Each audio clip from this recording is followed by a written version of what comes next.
নমস্কার, বর্তমানে আপনাদের স্বাগত। আমি সোহম রয়েছি আপনাদের সঙ্গে। আর আগামীকাল অষ্টাদশ বিধানসভা নির্বাচনের দ্বিতীয় দফার ভোট।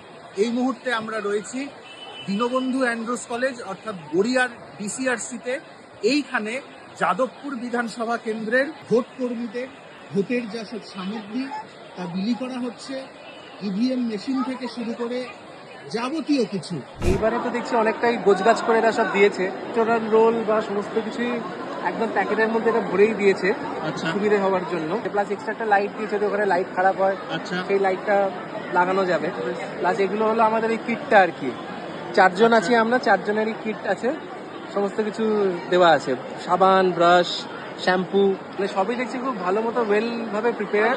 জাস্ট আমরা চেক করে নিচ্ছি যে সবকিছু আছে কিনা, এবং সেটাতেও করতে খুব একটা টাইম লাগছে না।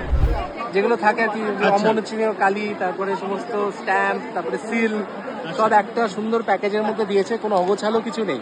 হেলথ কিট পোলিং পার্সোনালের জন্য, এখানে মনে হয় সমস্ত ওআরএস যেগুলো কি ইউজুয়ালি লেগে থাকে অনেক সময় গরম টরম করলে। একটাই দেখতে সমস্যা দেখলাম যেটা, সেটা হলো এইটাতে ভোটার স্লিপটা এবার অ্যাকচুয়ালি পুরো নতুন অ্যাকচুয়ালি এরকম বুকলেট করে দিয়েছে। আগে এরকম একটা ইয়েতে আসতে আমরা 1-2 করে নিতাম, করে ছিঁড়ে ছিঁড়ে করতাম। এখানে এটাকে আবার গুছিয়ে রাখা বা এখান থেকে ছিঁড়ে দেওয়া কি হবে সেটা আর কি প্ল্যান করে করতে হবে। সেটা করতে হবে যে এখান থেকে ছিঁড়ে দেবে না আমরা আগে থেকে ছিঁড়ে রাখবো, আচ্ছা সেটা ঠিক বুঝতে পারছি না। দেখা যাক, কিছু না কিছু একটা আইডিয়া এসে যাবে মাথায়।